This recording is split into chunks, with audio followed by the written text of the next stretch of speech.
Hey, infinite regress. It was a weird trip. We got cut off. We got shut off at Applebee's because we were drinking too much and too short of a span of time. You got cut off at Applebee's. Yeah. We'll talk about that in a minute. Let's get this thing underway. That'll be a fun story to tell. Yeah, I like it. So, episode number 75 of SlapperCast, a weekly talk show with Blaggards. Yeah, and we are celebrating our 16th birthday as a band today. Not today. Not today. Not today. This coming weekend. Get with it. Yes. Yes. So, is it next Friday or Saturday? We're going to establish it right now. By the way, 75th is Diamond anniversary. So, and speaking of Diamond, we have I've got a guitar. Yeah. Oh, yeah. And it's then Diamond anniversrsary. Yeah. I see. Just FYI. You just looked that up. Yeah, to make sure. I knew it was something important. It wasn't gold. It wasn't silver. I think. I thought maybe silver is. I don't fucking know. I'll have to look it up again. But gold is 50. 75. We've never done anything 75 times in a row. Well, unless you count that one time at summer camp. Well, but I was young then. So yeah. So this is our birthday episode. So in case you're wondering, how long have we been a band? 16 next weekend. So we're celebrating it. Why are we celebrating it now? Well, that's right, because we're taking next week off, right? And the next week, and the next week. Yeah, yes. Right. Yes, so we're going to be taking some time off from the road. And back to you in the studio, Chuck. So is it Friday or Saturday? Friday the 17th or Saturday the 18th? I think it should be Friday the 17th. Friday? Yeah. Okay. Reason why we're throwing numbers around here, and we've never actually set a time on when it was officially born, so we're officially putting that number on it today. So we're 16 years old. Blaggards has a 16th birthday party, and it just blows my mind. Because I listened to some of our recordings, I was like, man, this band hasn't practiced 16 times. No, it's such a massive amount of time. Yeah. My daughter was just born. It was just, when this ruckus hit, and just, it's unholy. The amount, it's unholy. the amount of things that I was writing this morning. I did so much this morning. It's crazy day. But the amount of stuff that's happened, the amount of people we've met, the amount of just monumental, hurdles that we've, taken. There's been a lot. There's been a lot, and this has been, it's exciting because I think we have the biggest events coming up now. It's just, an original record, much better tour opportunities, when we decide to come out of retirement. Yeah. Well, that's the sign of you guys, plugging away at it for so many years and not giving up and building that fan base. Just talking with friends about it, they're just in awe at how many fans you have on Facebook and how many fans you have on YouTube and how many fans you have on the other media platforms too. They're just, how they do that? Well, just years of grinding it out. And I hate using that word though, grinding. We're out here grinding. I like that. I like that word. But the idea that you guys have put in all that hard work, and I get to walk in the middle of it at your 16th birthday. I've only been in the band for 16 minutes. Yeah, yeah. You picked a good year to join too. Yeah. Did I though? Yeah. 2020 will be your year. Yeah. No, it won't. Yeah. Well, fuck you, fortune cookie. Yeah, it's got a trip, and this is true, obviously, for every musician in the world right now. But it's just weird. I hadn't really thought about it. I was like, yeah, we usually play somewhere well over 100 shows a year, and this, who knows where this number is going to wind up. I mean, it's probably going to. I don't know. I don't want to say I'm always kind of hoping things will turn around. We'll be able to start playing again, but it's kind of bizarre. This is definitely going to be the lowest number, obviously, in the history of the band. I mean, even in the early days when we weren't playing like a whole lot, this is still going to be less than that, I think. Yeah. What's the most number of shows Blaggards has played in a year? Does anybody know the exact number? I don't know. I don't know the exact number, but it was close to 200. I'm sure. Close to 200. If you go back to the days when we were playing every Wednesday, and then three or four gigs with the out house there during gigs. the week. Yeah, we did. But we had a few house gigs. We had a few, and then there was, of course, Eamon from Molly's that would put us on these Molly's tour, and we'd play every one of his pubs. He's got 19 pubs, but we'd play most of his, the ones that could house us. We'd play all of them, and it would just be, we have T-shirts with all the dates on the back of it, and it was, that alone was, and it wasn't just one, play one pub. We play 2 pubs on a weekend, and then we'd go and hit them again. And it's just, yeah. But Eamon is that kind of, Eamon's not only a visionary, Eamon Finnerty from the Molly's pubs here in Houston and surrounding areas. Eamon's one of these minds that doesn't shut off. I imagine like a Jeff Bezos or Tim Apple, Tim Cook from Apple, right. or just like one of these minds never stops, and he's not just numbers and future. He's everything. He's promoting all the time, or at least pushing new ways to promote, and always hitting on every cylinder at all times. We've gone to lunch many times, and listening to his ration, how he puts stuff into the universe through his mind it's staggering, because he's if you have 19 pubs, chances are you're not sleeping a lot. Yeah. But everybody that works for him lives for him. They love him, Yeah. Because he's never going to ask you to do something that he wouldn't do. And so it's people like that, I guess, that have all, back to us, back to our 16 years. We looked at people like that never take the foot off the gas.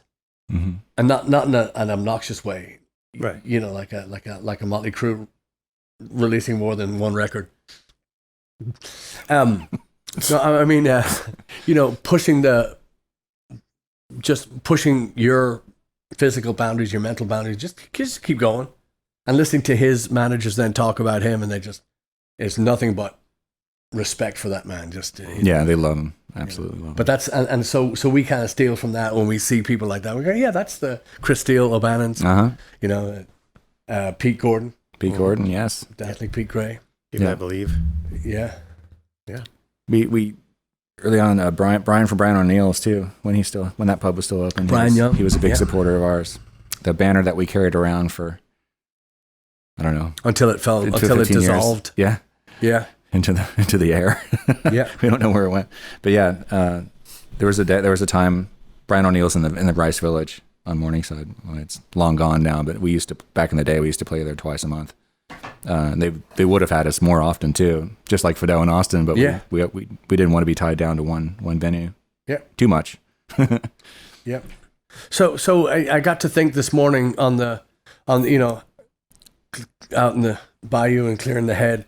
I got to thinking about how many people we've met through being in a band for 16 years, and it's beyond staggering. It's beyond comprehension how many people that we've met through. I got a lovely Alison Corlin from Illinois came to see us in Arkansas. They came on the Ireland trip with us. Allison. Okay. Mm-mm. Yes. They were this wonderful couple from Lincoln, Illinois. They showed up at I think it was the last Hibernia show we did. Oh, okay. That's right. Yeah. They drove down for that. I got a lovely text from her the other day saying, "I heard things are shit in Texas." She didn't say that, but she said, "Heard things are crappy in Texas. I hope you are doing all right. Tell me you're okay." Beautiful. I mean, just checking in on us and just. That show was like an episode of a sitcom, because it's like they were there and there were some people. I think didn't John Warner come down from Kansas that same night? Yes. So we had, and then Colleen, his wife. Yeah, and then we had Greg and Sharon from Houston drive up, and so we had all these people driving from all over across multiple state lines to come to this one show. Yeah, and Keith York had his And friends Keith that he York, hadn't yes, seen for that's right, yeah. So it staggers my mind. It blows my mind. I just gasping at the amount of people that we've met through being in the past. And you, I mean, I knew you for months and months and months, long before we played with you. But we said, we threw some M&Ms in the van, and of course Eric jumps in because you can't. And then we got to take him up to Nebraska for a long weekend, and we played the festival up in Greeley. That was fun. Yeah, but that was our first, and then it was our first time playing together, and then getting to know each other, and the commonalities. Then the paths that have crossed since then, and we learned so much about Eric and us, and not any clue that we were going to end up being in a band together after. But that even that was, when was that? How many years ago was that? It was 2017, right? 17, I think. Yeah. Yes, 17. Yes, and and because Eric and I live very close by, we've met for coffee and whatnot, and it was just it was a great fit anyway. Because I remember that first show in Omaha. We played at the Dubliner, and that was our first time letting loose on people with Eric. And I just remember Jay Holland, Jamie Ward, and John Nania, all the Omaha gang was there. Because they'd only ever seen us play with Mike, and then you add a new member, and they're okay. We want to see this, and they were, that's so. I was just doing what I was told. Yes, you were. Don't stop. I was following instructions. Don't stop. But that was what an introduction. It was a fun trip. Yeah, it was a lot of fun. That was the other cool thing is, I'm assuming it was your first Irish festival ever played. And Eric has a massive. Let me stagger here for effect. Yes. Eric has a massive work history. He's got a huge resume. He's got a giant. Anyway, it's pronounced resume. Resume. So I asked him that on purpose, cold, because I want to watch the wheels turn. It was. But it's funny when we're taking people to an Irish festival for the first time. It's because we have to explain. Because remember, we had the singing priest with the. Yeah. Remember the line for the merch table at the singing priest. Yeah, they went crazy for him. He's some YouTube star, and if you've ever watched Father Ted, you'd understand this. But God dang, there was a priest singing to basically a boombox, right? The recorded tracks, and he sang his version of Hallelujah, and yeah, fuck that song. Yes, twice. And or the Leonard Cohen, Hallelujah. Yes. You don't like that song? No. Why is it? You just heard it too many times? Yes. Okay. Jesus. Yeah. It's way overplayed. Yeah. It's like the Hotel California shitty music. What? Yeah. Overcovered. Overcovered. Yeah. Do you think it should have been shut down before Rufus covered it or after he covered it? Rufus and Shaka Khan? Rufus Wainwright. I know what you mean. Yeah. Now, if there's a Rufus and Shaka Khan version, I'd be into that. Yeah. But no, I think not to get off track here, but I think that too late. Please get off track. That's a terrible song. I don't like it, but I don't think it's a brilliant song, but overplayed. I'll give you that. All right, good. Yeah. We'll cut that part out. Yeah. And Chad says, "Oh, really?" So, but it's fun explaining how an Irish festival works. It's basically starts out as a bunch of people. Yeah, let's get everybody into a field and we'll drink. Yeah, let's have some music. Yeah. Okay, that's it, right? Yeah. And explaining how the dynamic of an Irish festival work is just hysterical to me. But a lot of people have no idea what they're doing. And sometimes it catches on, sometimes it dies. And we've been to the ones that have died after a year, after one event. We've been to the ones that have been like NTIF that have been going since the beginning of time. Yeah, or just blow up the first time. Yeah. Some of them do really well. Yeah, up in Sherman. Yeah. And so explaining to Eric, well, actually, we didn't even explain it to you. We just kind of gave you a heads up. Hey, this is not a festival like you're probably used to playing. This is going to be a festival that you're... They had a nice stage, though. Stage was good. Stage was great. Stage was great. But the thing that threw me off was how far we drove out into the fields of soybean and whatever else was growing out there in Nebraska. Corn. Deep Nebraska, yeah. Corn. And we just kept going and going. And at one point, I'm like, are we lost?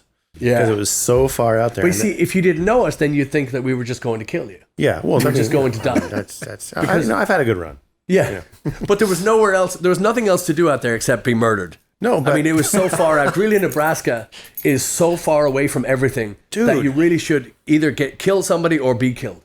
And I can't believe that far out there, at one point there was a school. It was a Catholic school because that's what that building was an old Catholic. Yeah.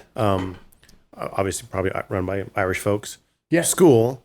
And that town could support that school for a long time. And obviously you drive into that town, there's one gas station and one convenience store. That was it.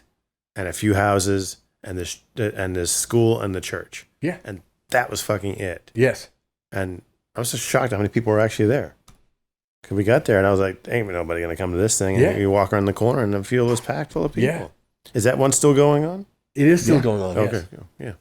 And they've been going for a while too, from what I believe. But we got a phone call from them years before. They'd asked us to. I didn't know where Greeley was. I thought it was a wrong number, so I didn't call him back. Oh, fair enough. But then a few years later, he called us and asked us to go. So it was a great time. It was a great time, and we were definitely the only band on that bill that was like us.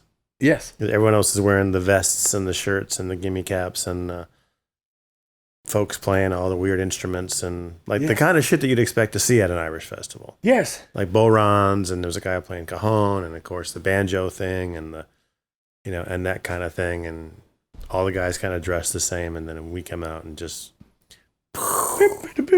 yeah. Good night, Irene. Yeah. Well, that's the goal of this band was never to 16 years. Did I mention that? Yeah. The goal of this band was never to be the run of the mill thing. And again, I go back to our friend Steve Twigger from Gaelic Storm. When he said to us at Fido many years ago, he said, "I just love watching what you guys do." He goes, "You don't listen to what's popular and what's happening, and you just do your thing and keep going." And I took that as a big compliment, and I really appreciated him saying it, because a lot of we've talked about this so many times, a lot of the bands that we come across, not necessarily that we know, because the bands that we know, that we talk to, we like, but a lot of the ones that we just kind of come across are just wankers of epic proportion in that they're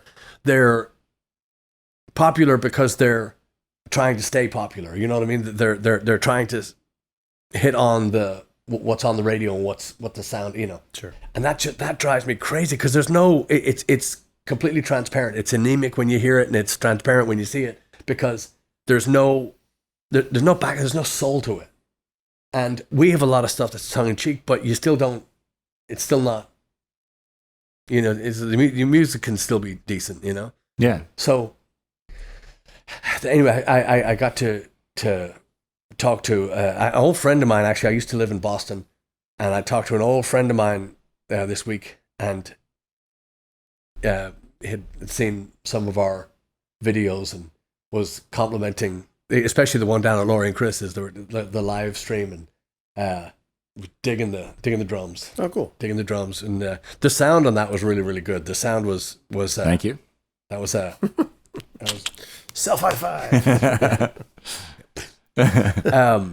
Yeah, it was, it is a joy after 16 years to see where we're at and where, what we've come from, and to see these old clips and stuff with big amplifiers and crappy JBL plastic speakers, and it's just all this kind of to what we have now, and to, yeah, decent, really nice van and great gear and lightweight, and just everything. We could do a whole show talking about all the gear. It'd be a boring show for most people, but talking about all the gear transitions we've gone through. I'm already bored. Yeah. It is. It's mind blowing. Yeah. And how many shirts I lost to that grill on the back of those huge Mackies, carrying Yeah. that thing around. It would rip the front of all my T-shirts. So we had those massive, big Mackie. Speaking of boring, with these massive speakers that weighed 100. No, they weighed 98 pounds, and our speaker, the max weight was 100 pounds. We go, that's good.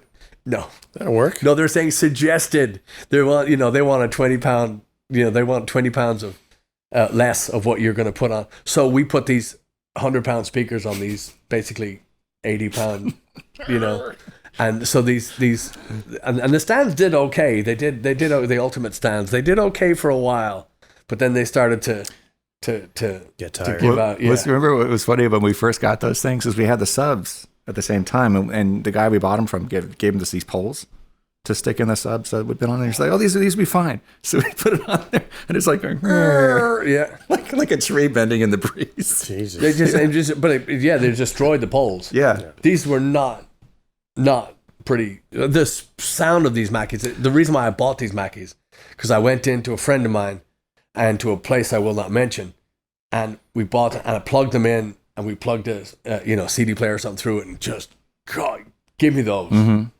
And the same with the system we have now. Only the system we have now, you can carry on one hand and the whole system. Do you remember what we did to replace those poles? Oh yeah. It was Brian who went and got the pipes and Yeah. spray painted them black. Yep. Oh, like steel pipes. Yeah. Yeah. You could kill somebody with the things. Whatever there was works, right? Yeah. Yeah. But the other thing is too, when you're putting them in the subs aren't meant to hold speakers that heavy, because there was that little plastic, this little plastic section that the poles go into. They're plastic, and you're holding pipes, and you're holding 100 pounds of, of hardware that's not going. Anyway, so those days are long gone, and glad we went there, and we're glad that we. You have to. I mean, exactly. You're kind of getting the technology of the time. Yeah. Yeah. But the worst ever are the JBL, the plastic JBLs, and they were lighter weight and they were somewhat less nasty to look at, I guess.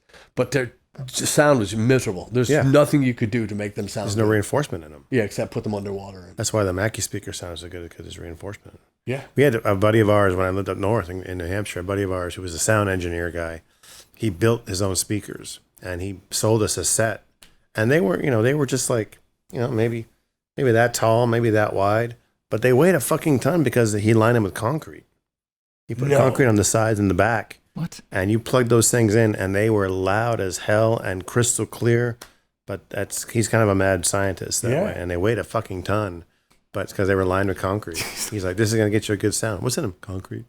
Jesus Christ! But you could crank those things up, and nice balance of treble and bass and mids, and as loud as you wanted to go, and they would not break up. Wow. So So for the non-musical types and this is just boring shit. So fast forward. No, it's just it is, like I say, the amount of ground that we've covered, the amount of people we've met, gear that we've destroyed, but everything you learn from everything. You just have to be a dumb twat that doesn't learn something, pick it up, and go with that. We every single time it was actually it started off when my van got broken into, and we lost the PA, and that's when we went from gear that was okay and sounded okay to good gear. Yeah. That was the first time. And then when you make that step, and you're not going to go backwards, unless you don't care. And I know even the bands that we come across that we don't really care for, even they care about their sound, and they're not going to go backwards. You're not going to go cheap. You're not going to go. So your job is to get booked again and again and again, and to get people, have people enjoy what you're doing. So you don't want to assault them with volume. You don't want to, some of the recordings that we hear, you don't want to ever have that happen to you. You don't want to have that. Yeah. And it's never ending. You can, if you're a gearhead, you're never going to stop the pursuit of, that perfect sound or that perfect piece of gear. That's not me. I've never been that but I know, and you can tell by the look on the faces in the audience if you've made the right purchase. If you like the gear we have now, we've never had a complaint about the sound, unless we decide to be too loud. It's completely controlled. Everything, every aspect of it is controllable. And the fact that every show now it's so easy to record every show off the board that we have. We do. It is way more material than we could ever possibly use. But that's why when you look at the YouTube videos, I'm able to go in and actually mix everything as if it's like an actual album, EQ and everything like that. So the mad scientist over here. Yeah. But Patrick and I used to just fantasize about, man, wouldn't it be cool? Because we were trying to record the shows early on. It was always kind of tricky. Like, would you put a tape recorder down and eventually figured out we could plug an iPod into the thing and just record a board mix, but the board mix would be, all vocals and guitar, no drums, right? Huh. Interesting. Because, half the mix wouldn't even be in the board because we didn't need it in the board. But now we can record everything and mix it later. But it's amazing to think. Wouldn't it be? We used to fantasize. I'm sorry, I'm getting off track.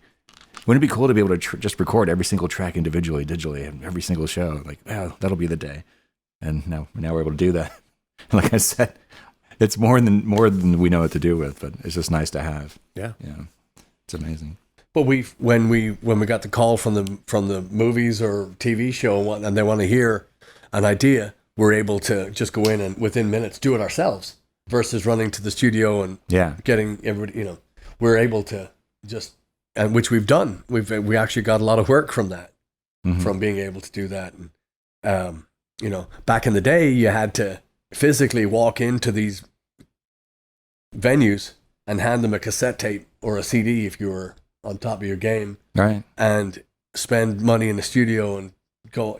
So to walk in and just get your gig was a lot of money, a lot of time, a lot of energy spent.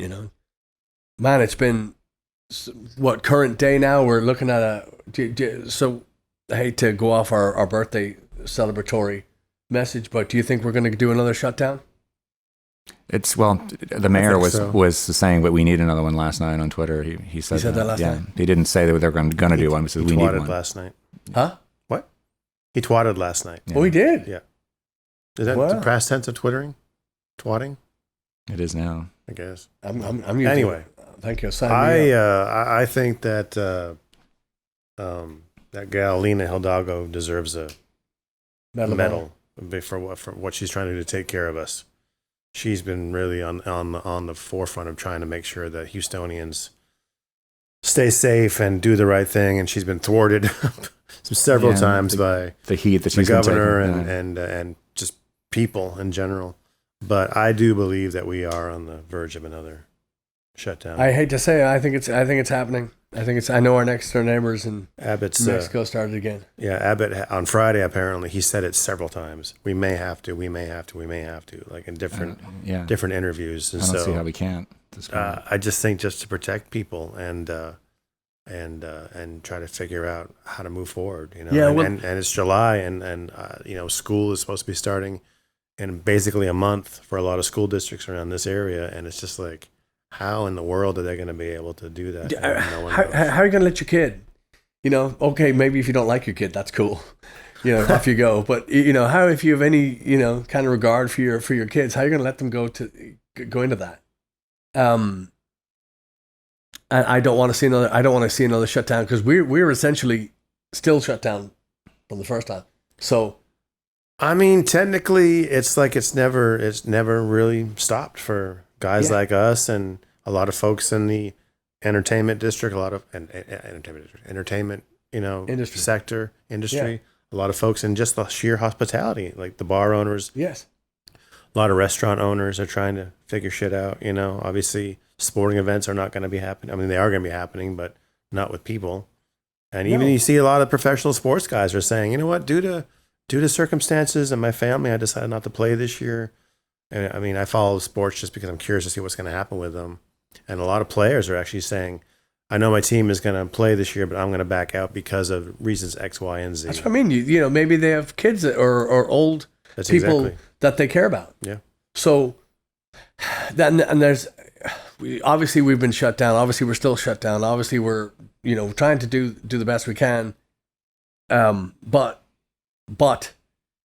and I always think of people like Eamon from Molly's here in Houston and Chris Steele in O'Bannon's and Blackwater and just all these people that we've just grown to, I hate saying that they're friends because it just doesn't seem right just being in a band and playing for them. But these guys have become friends of, and it's just they are truly friends. There's no question about it because we stayed at Chris Steele's house and Eamon we've been friends with and broke bread with and blah blah blah blah blah on and on and on. All these people that we've met but we have to be taking care of ourselves and our families.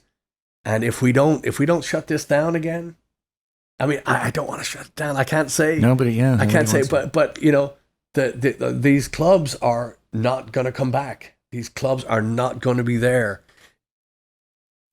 And we know that there's no leadership. We know that I could rage about this, but I don't want to. We're already here, so I might as well. All these loans that were put out, the SBA loans that were put out, that we're supposed PPP to, we're supposed to help small business people like Chris Steele, like Eamon, all these people who are running local businesses. And we just found out a few days ago that millions went to all these companies that didn't even need any assistance. Did you know about this? Yeah, and don't get me started on the bailout on all those churches either. Yeah, I mean it's just. Get me started on that.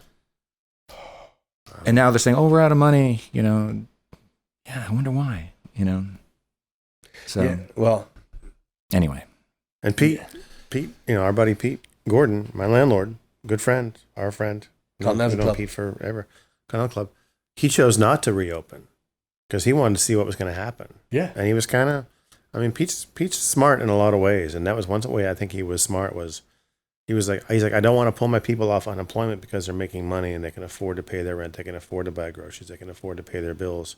If I pull them off unemployment to come to a club that's only going to be opened at 25 or 50% capacity, he's like, I can't even afford to open the doors. That is better just to stay shut, and save the money that I do have. And so, luckily, he didn't open, and obviously the bar is closed up again. So. I'm not sure it was what he's doing, what's going to happen with him, but that was a wise move, I think. Yeah, it's a wise. I'm just out of energy and out of words because of the people that are able to, and especially the people that are still working that haven't had a day, haven't had a day interruption through this. They're able to work at home or they're able to their job. They work alone, whatever it is.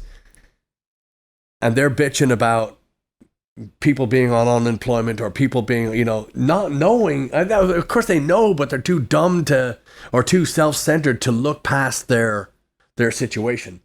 This is not anything that I would wish on my worst enemy. This ability to work and not being able to, and to be shut out, and then to have to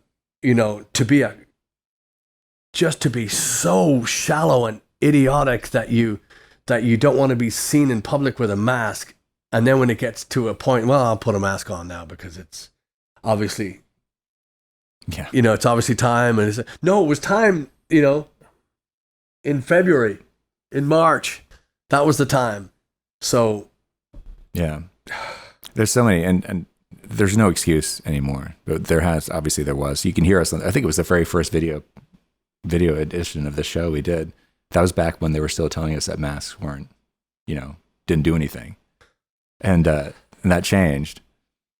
But now it's like some people just can't accept the fact that the data has changed. And you know what I mean? Every single medical professional in the world. If you rewind back to the very, very beginning, there hasn't been leadership on this. No. Now I hate calling them fucking leaders. It implies some kind of education or, but now that it's critical now that it's absolutely, the numbers are just stupid and the, well, I'll put a mask on now and I'll try to, that's beyond idiotic. That's beyond moronic. That's beyond any kind of thought process. It's just, so there's going to be, it looks like there's just going to be another shutdown. And I mean, at this point, do we line the streets with National Guard, or do we, how do we keep people from? Yeah, I don't know. Because it's just staggering when you look at the numbers. Look at the numbers in America versus New Zealand or it's beyond. I mean, South Korea. I had a feeling things weren't going to clear up as quickly as everybody hoped they would, but I kind of, this is like way worse than I thought it was going to get as far as the numbers and the way things are going up. Luckily, we're not number one anymore.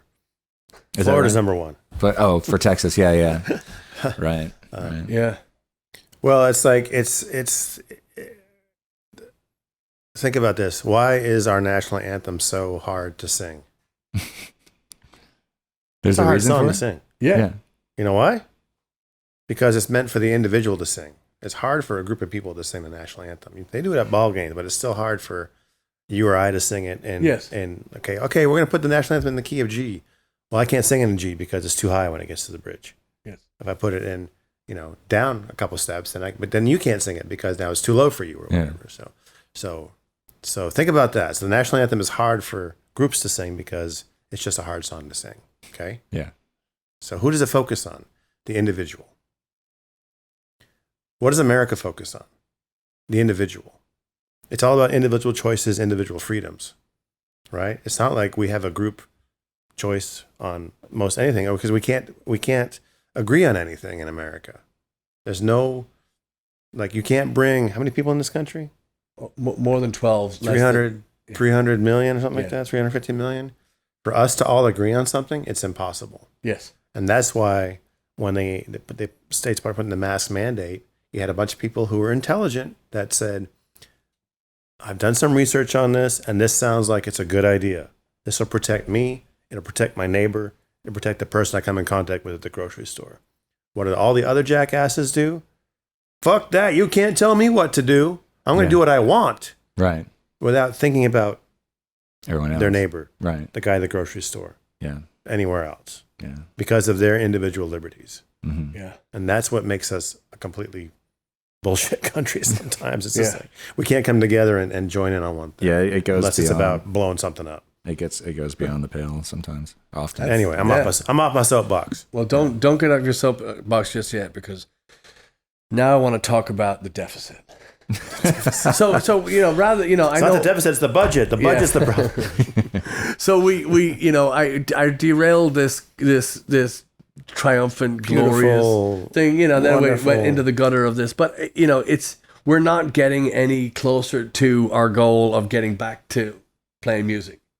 We're getting. It feels like we're being pulled away. It's a nightmare. It's an actual nightmare scenarios when you have that dream where you're late for class and you're in your 30s or 40s and you've been out of class for quite a while, but that's what it seems like to me. It's just every day the numbers go up and you're being pulled further and further away from getting back into creating music, doing what we were supposed to be doing. Mm-hmm.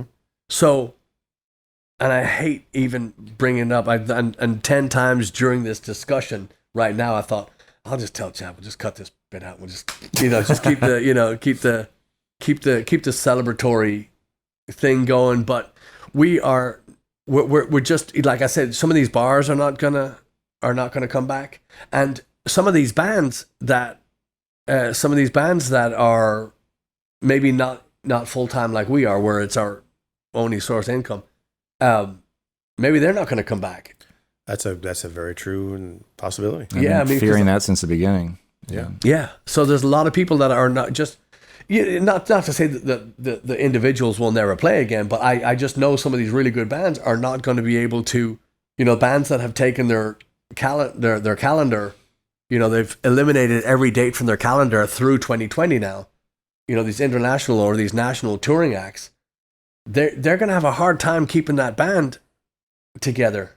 So, you know, we a couple of weeks back we made fun of the Eagles and you know, many other bands just because we've heard them so many times, whether, you know, but some of those bands that, and it was, I made that point just because people would get, hey, I like Hotel California. I know you do, you know. You also like Old MacDonald Had a Farm, and you know, that's fine, that's good. But these bands that you like, these people they are not going to be able to come back together as that unit that you know. Mm-hmm. Glenn Fry's dead, so I mean, Who's that? He's from the Eagles. Oh, is he? Yeah. So the idea of the Eagles getting back together in 2021 is. Well, I just mean bands in general. I'm teasing. That can't. Yeah, yeah. That can't.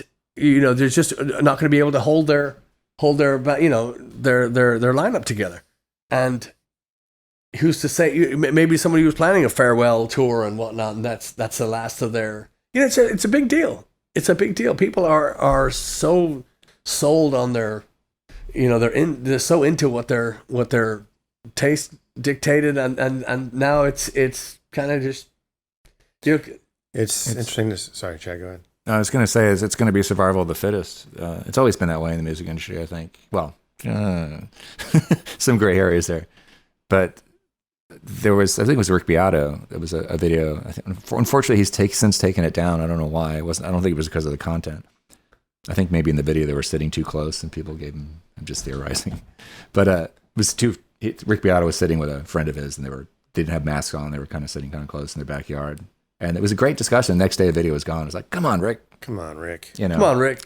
Anyway, but in the video, they're talking about how, in the long run, some good things may come about this because of it's bad for a lot of, like you're saying, a lot of musicians may not survive this, but for the music industry in general, on the whole, it might be a good thing in the long run because we're going to be forced to learn how to survive without, and I don't know, people like us who don't need labels to get ahead.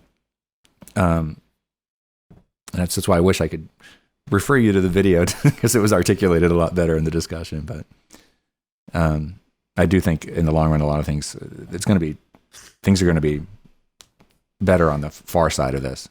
Well, business-wise, I think, yeah, because we'll be more self-sufficient. One thing that I'm concerned about is that I don't want to just play on the internet.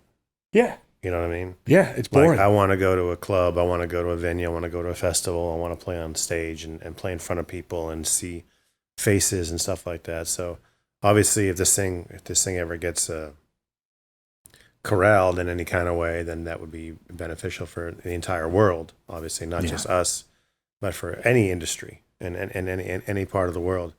But you know, the idea of like, well, maybe playing online is the way to go. I'm just like. I think that could be a facet of it, part of it, absolutely. a part of the what you want to do. But I have no desire to make that a thing. No, like a full time. The only thing, yeah. The only thing, right? Yeah, I agree. It's that's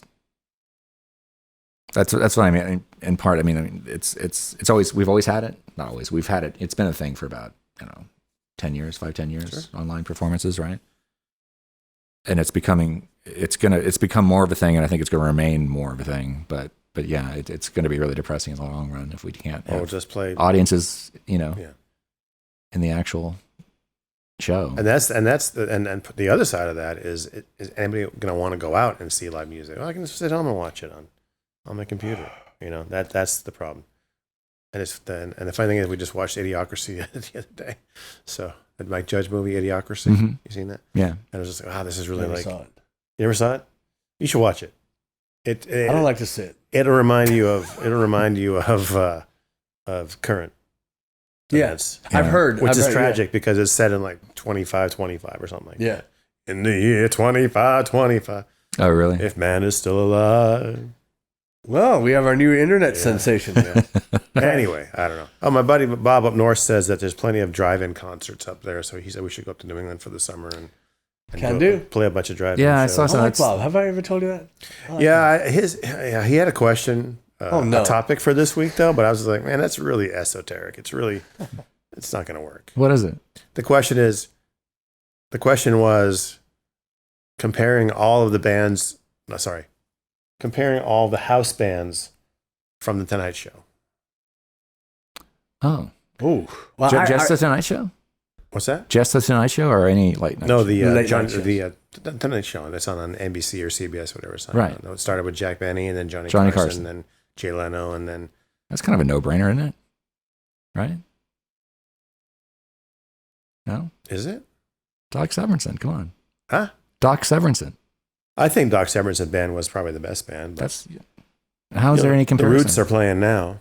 The Roots are great. Yeah, that's true. And That's the Jay only Leno- good thing about the show now. Jay Leno had that failed experiment with Branford Marsalis and Kevin Eubanks running the band, and that was just like I forgot about that. a lot of tension between Branford and Jay Leno, and I Really? don't think the American public really wanted to listen to jazz late night, so What was the tension between the two?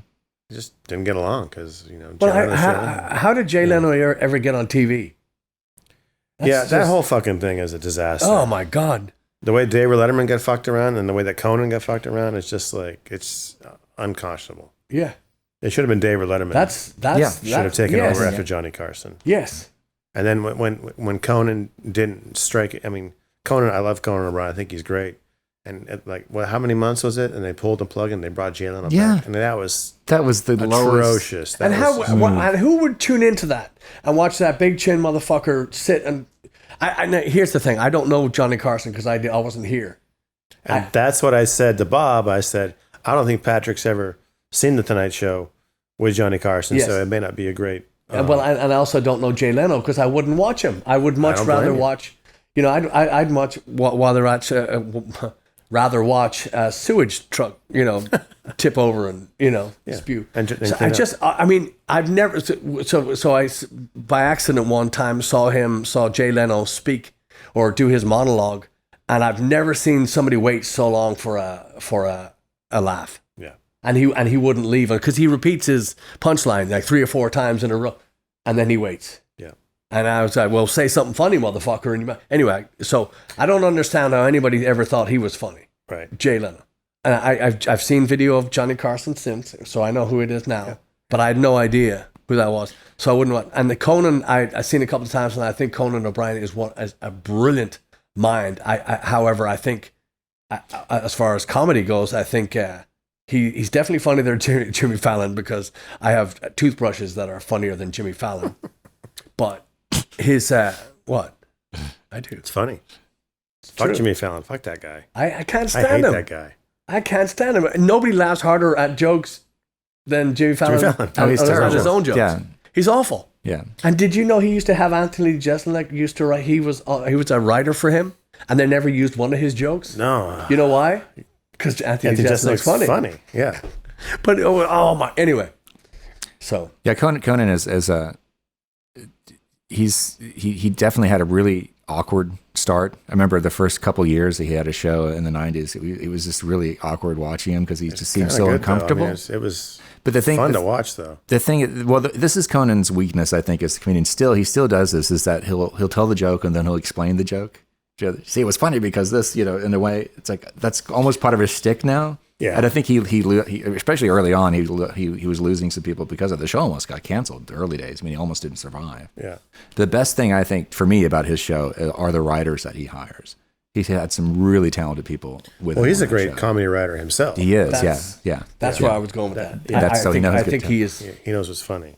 Yeah. Yeah. And I think his sidekick Andy Richter, whatever it is, I think he's very funny and very, Yeah, he's definitely a good foil for He him. needs yeah, Andy he's there. a great. yeah. Yeah. Whereas people, I know Paul Schaefer is one of the greatest. Just sidemen in. Forget his music. Yeah. I think he's one of the greatest sidemen in history. I've never laughed so hard. And people also, I'm sure they give him credit, but Rupert G. on David Letterman's from the Hello Deli. Next Oh, door. God damn. I don't know if anybody was funnier than him. Yeah. On that show, Without even trying. Letterman Yeah. is God. There's nobody will ever touch Letterman. Yeah. Just end of story. And if Dave ever does anything, I want to shake his hand, or maybe just elbow bump because Can't shake hands anymore. anyway. But So, see, Bob, we got your question in there. I wasn't going to use it, but there it is because it was so weird. but we love talking about late night TV. Yeah. But I mean, I grew up, when I was old enough to stay up late, I watched Johnny Carson because it was on and on the East Coast it's 11:30, which is late for a young lad of myself. But if I knew that if I had read in the paper that somebody cool was going to be on, I'd either sneak and watch it, or I'd just ask, hey, Louis Belson's going to play drums with the band tonight. Can I watch it? Buddy Rich is going to be on. Can I watch it? Or so and so. And the thing about that band was that they were versatile. I mean, they would play. Sometimes they'd have a full band come on and do their thing, or they would sing with the Tonight Show band, and they had to be, kind of like the Paul Schaefer thing. When there wasn't a full band showing up, they were going to supplement their act with the Paul Schaefer band. Frequently, especially back in the early days too. Well, the old days too. Even if they did have a full band, that both bands would play together. Yeah. That's really cool. Yeah. I saw Paul Schaefer and the crew back up Eddie Van Halen on that. It wasn't video. But my God, I mean, you don't get to just, turn a sheet of music and, jump in. Well, I mean, the first band that they had was Hiram Bullock on guitar and Will Lee on bass and Steve Jordan on drums and Paul Schaefer playing that. Those are 4 heavy hitting motherfuckers. Yeah. I mean, those guys could play. I've forgotten about those really early days because when I think of that, my favorite lineup was the people who were there to the end too. Was obviously Willie. Anton Fig. Anton Fig and Sid McGuinness on guitar. Yeah, ridiculous. Sid McGuinness was somebody's name I was trying to remember in a previous show. What's that guitar player's name? Sid McGuinness. Sid McGuinness. Yeah, and then later I forget the woman's name they picked up after they moved to CBS. Yeah. So they had 2 guitar Second players. guitar, yeah. She was also great, yeah. Yeah. But that to me, that was because I grew up with that when watching David Letterman, but when he was still on NBC, that band with Anton and Sid and Will, God, they were so great. Yeah, Anton Fig. Good. She had that second guitar player on Letterman. Her voice. Yeah. Oh, yeah. It'll come to me, but yeah. Bob, we need to just send Bob a T-shirt now. Something. That's still the best theme song too. Is the one that Paul Schaefer wrote for the Letterman show. Yeah, I mean, it sounds like a theme song. Yeah. Well, every time it would seem like every time I would watch something. After I knew who Paul Schaefer was, he was the band leader for whatever rock and roll Hall of Fame introduction or he was kind of everywhere. Kennedy Center honors or any of the Paul Schaefer was like, hey, I know that guy. What a and then to hear him interviewed. I remember when Dave had his surgery and Paul hosted for a while. He was not comfortable, but my God, he was still as funny. He was still as good. He told the story of growing, and I say Canada because you're pretty much in the neighborhood. But he would play in the winters, and they'd put these amplifiers in the back of their cars at the end of the gig, and they would just drive home listening to the tubes, these glass tubes, and the amplifiers crack. Yeah. From the cold, from the and it just we've had those nights where obviously not Canadian winter nights, but we've had those nights where we're driving home and ruined gear from being in the heat to the cold or the vice versa. Mm-hmm. And but his ability to tell a story and throw these one-liners in it and as good a narrator or storyteller or comedian or musician or artist or whatever. Well, yeah, and he had brilliant. He had a full career before he even moved to. I mean, he'd been playing music in clubs around Canada for 100 years before he even got to New York. Yeah. Just that's the time I want to be the fly on the wall is when Paul and Dave are discussing a show. Yeah. Either post or previous, either post show or pre-show or I want to, that's. I wish that would be so great if because David's been doing a lot of interviews and stuff over the past couple of years, which are great, with his big fuck off beard, and I would love to see just him and Paul just sit, would do one of those long form interview shows, just the two of them talking about what my next stories guest is Paul Schaefer. Paul Schaefer, yeah. That's my favorite thing about those shows is that the guest will frequently turn questions on Dave. And have you seen the Warren Zevon episode? That's the best. The last, he shows up and he's the only guest for the whole show. Oh, you've seen it. You saw it. Yeah. I thought yes. Yeah. That'll rip your heart out. Yeah. Yeah. I watched. I want to say I watched that live. I want to watch that. Yeah. I think I did too, and I ended up crying at the end of it. Yeah. Just Oh yeah. because That's tough. last time you're gonna. Yeah, last time I'm gonna be here. So Yeah. Somebody said David Letterman has provided like some of the greatest moments in television. That was one of them. Was when Warren came on. The other one was when he finally broke the comedy blackout after 9/11. He was the first one to come out and talk, and he very slowly he came out, and there was no intro thing, no fanfare, no theme song. He just came out and started talking, and it was like minutes before he even got to the first joke, you know. Yeah. And I remember when he finally got to that first joke, it was like this huge cathartic release. Like, yes, we could finally laugh again, you know. And Dan Rather came out. I think Dan Rather was his first guest, and he was amazing that night too. It was just that was an incredible time we had moment. Madonna on. You see that one? Is that one when she She started smoking one of his cigars, and she was cussing a lot. right? And there was a couple from probably Minnesota that was there and to see the show. And every time she swore, they would be like, they would do this reaction.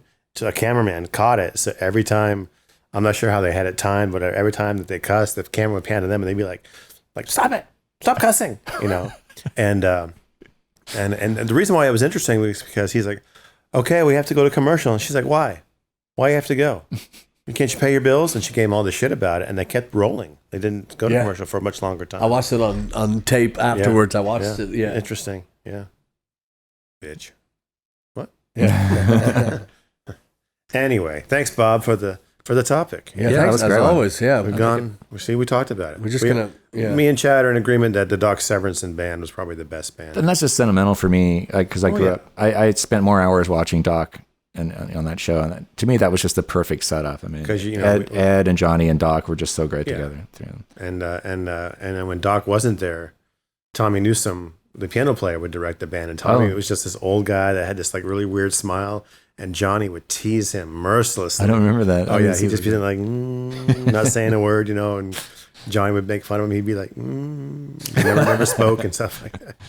But you got to forget too that at some point along the way, and maybe it was when Conan was there, Max Weinberg had his band, and then it was Jimmy Vivino. Vivino was a real band leader in that band, yeah. And then of course when that went to shit, and I'm not sure who was in the band when Jay Leno came back, and then obviously when Fallon took over, it became the Roots eventually, which is kind of just a weird combination.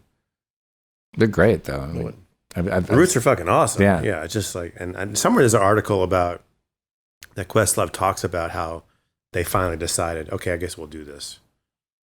Maybe it's because they saw the paycheck. I don't know. No, really. I don't know. I'm teasing. I don't know what the story. I didn't read the full art. I didn't read the article yet. They could get a lot of time rehearsing in between, waiting for laughs. There's a great story I saw just recently that Captain Kirk Douglas, the guitar player in the Roots, when Prince came on the show, I don't know when, obviously before Prince died. I don't know how long ago this was. Good man, Chad. Yeah, thank you. Let's do the math on that. Kirk had this really rare guitar. I can't remember what kind it is, but he happened to have it with him there that night, and he didn't normally use it, I don't think. But when Prince came in to do sound check, he said, "Hey man, let me see that guitar." He was checking it out. That's really cool. And I don't know if he asked if he could use it at that point or not. I can't remember. But during the show, because Prince did two numbers, he did one song, and he walks over to Kirk, who was off camera. Say, "Hey man, let me see that guitar again." And he hands it to him, and he comes back and he actually plays the second song with Kirk's guitar. Nice. And so Kirk's over the moon. This is so cool. But then at the end of the song, Prince does one of his throw his guitar up in the air things, and he doesn't catch it. He throws it up, bam, on the ground. God, breaks the guitar. And I looked at the footage of this. You can't see from the camera that it's broken, but you see Jimmy Fallon comes over, to his credit, afterwards, comes, okay, and he kind of looks down at the guitar and like he's going to reach for it for a second. He goes, "Oh no, okay, I'm not going to touch that." Oh man. And they get through it. And somewhere, I don't know if the footage was ever posted, but Kirk says in the interview I found that they went and looked at the B-roll footage. They found footage of his reaction to his face just dropping in horror when he sees what happens. And Prince made good later. He apologized and had the guitar fixed for him. But he just walked off stage. You're like, bam, just leaves. And then Kirk hears like, "Oh, Prince wants to talk to you." Yeah. So anyway, there you go. Yeah, this is just true to form. 16 years of no direction. But we're it's just every single day is another one of those. Every single day recently, should I say, is one of those days where you just look around and you go, "Are we gonna? Is there a way out of this?" I know there is, but it involves everybody working together. And this I am one bullshit. This I am me and my choice, and I understand it. I don't like wearing a mask. I look really good in a mask, by the way. I just want to say for the record, I look really. I mean, it covers up like 3/4 of my face. Then when I put sunglasses on, I'm irrefucking-sistible. So, but actually, the one that I have is a picture of a ball gag, so I look like the Gimp. So I know it's a lot of fantasies taken care of. But no, it's just nobody likes it. Nobody wants it. But it's I think it's our only way out, and also curtailing any kind of anytime you can stay out of the public. But here's the reality. Give it to me straight. If you're a frontline worker, either you're working in a hospital, you might be working in a grocery store, you might be working in anything that the people need. Those folks wear a mask. Yes. And they wear them for maybe between 6 and 12 hours a day. Yes. When you leave your house and you go to the corner store to get a gallon of milk, you wear your mask for maybe 5 minutes. Yes. If you go out shopping somewhere to the grocery store or to the Home Depot or wherever you need to go, you feel you need to go shopping, you wear your mask for the allotted time that you're there. It's not a lot of time. You get back in your car, you take your mask off. How fucking hard is that to do? When you know that there are people that are wearing those masks for the better part of a day. You can put on a mask to go to the store. You can put on a mask to go run your errands. Yeah. You don't need to wear it in your car. You don't need to wear it when you're in your home. You don't need to wear it in your yard. Mm-hmm. You just wear it for the it's like, what are these people doing where they're being forced to wear a mask because they went to the fucking grocery store? Yeah. I mean, you have to wear it in the grocery store, and you take it off. There's a fellow on Twitter I saw recently that said the best way I've seen it put, and succinctly too, that if you feel oppressed by facial covering and 6 feet of distance, then I'm pretty sure you don't know what actual oppression is. Yeah. It's just, you have to wear shoes to walk into a store. Yeah. Just wear a fucking mask. Yeah. Anyway. Think of somebody else besides yourself. Mm-hmm. That's what it boils down to. And even if you don't believe in it, even if that's, if it's hurting your feelings and it's, it's a little bit uncomfortable, just try and think of somebody that you like. I know it's difficult because like Eric C. Hughes just said, it's not about you. Just, even if you care about somebody else and maybe they're a little older than you or a little, in worse health or whatever, just do it for them. It's not that hard. It's not that, I have a million things to say, and I don't want to go because it'll just start another war in here, and it's not fun. Yeah, it's not fun, but it's the only way out of it. And people want to see their relatives again and their friends, and they want to get back to work, and they want to get it's a tiny sacrifice for and imagine if you're having to make this sacrifice in the third world, on top of what they go through in regular life. We're in the first fucking world, and we got everything at our fucking fingertips. We got these angels from all the postal service and the all these people that are bringing you your shit every fucking day, and they're you're endangering them, but it just never ends. You gotta make a little sacrifice in the land of everything, with everything at your fingertips. Versus, imagine if the people in the third world had to take on yet another hardship. Right. It's staggering. My tiny little mind has not got space to house any more of this shit. Yeah.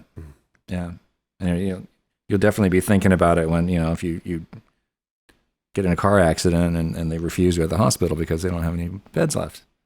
You know? Yeah. So, Yeah. Anyway, we could go on. We just did go on. I fucking derailed it. And it's my. No, I'm glad it's one of those things I feel like we're often tap dancing around current events, but things have gotten yes. so intense now, it's kind of ridiculous to not talk about it, frankly. Yes. So I would like to say that we're 16 years old. Maybe we're going to hit maturity sometime soon. Maybe. God, I hope not. Okay, good. So yeah, we're going to celebrate our 6th. We're going to do something. I don't know what we're going to do, but thanks to this COVID bullshit, we're going to probably have to do it online. But I think we should. We're going to use this time now this week to figure out what we're going to do. But we're going to do something this week because I think what date did we settle on? Friday the 17th. Friday the 17th, July. Blaggards turned 16. Sweet 16. And we've just had our 75th SlapperCast, and we're, things are looking up. Yeah. They're definitely, we're. 75th episode, 15th video episode. Yeah. That's pretty cool. Yeah. I've done 25 of these things. Yeah. Have you really? Yeah. Yeah. Since episode 50 wasn't the first one you were 50 was the first one. Wow. I just saw that came across my YouTube, scrolling on YouTube. It said, welcome Eric C. Hughes, number 50. I'm like, done 25 of these motherfuckers. Yeah. So we're also going to, Eric C. Hughes, speaking of Eric C. Hughes on the drums, we're going to get some Eric C. Hughes drum lessons. If you're looking to, if you want to be the second best drummer in the world, learn from the best. Indeed. Texas drums. Call me. Yeah. Wait. Text me. Yeah. Text me. So reach out to blaggards.com and they'll put us in touch. Yeah. I'll put the you have a website, right? I took it down. Oh, you did? I'm thinking about, I was just like, Oh. But I'll do you know any good web designers, Chad? Grindr.com/Eric C. Hughes. Yeah. That's where you go. Yeah. That's where you go. Grindr. Don't tell him I said you. Sorry, Mom. But I can put your info in the show notes too, if you want to do it that way. Yeah, let's do that. Let's just do my email, maybe. That's probably the easiest way. Yeah, okay. Yeah. You mentioned that last week. Okay. Yeah. All right. But cool. we're so grateful for all of you and 16 years of meeting and getting to know and travel with and travel to and from and all the couches that we've desecrated and we've all the houses that we've and just friends and just everybody that we've met. We're so grateful to have met everybody, and it's going to continue. We're going to get through this bullshit so we can come out and see you, play live for you, because I want to say 16 years has taught us a thing or two, and our goal is now to bring the best live performance to your town, to wherever the hell you are in the world. That's going to be our goal going forward, and we're so grateful to have you. Cannot wait to see you. And just wear your mask, wash your hands, and be fucking good to each other. 'Cause we're tired of not seeing you. Yes. All right. Thank you. On that note, Yeah, thank you. thanks everybody. See you next week.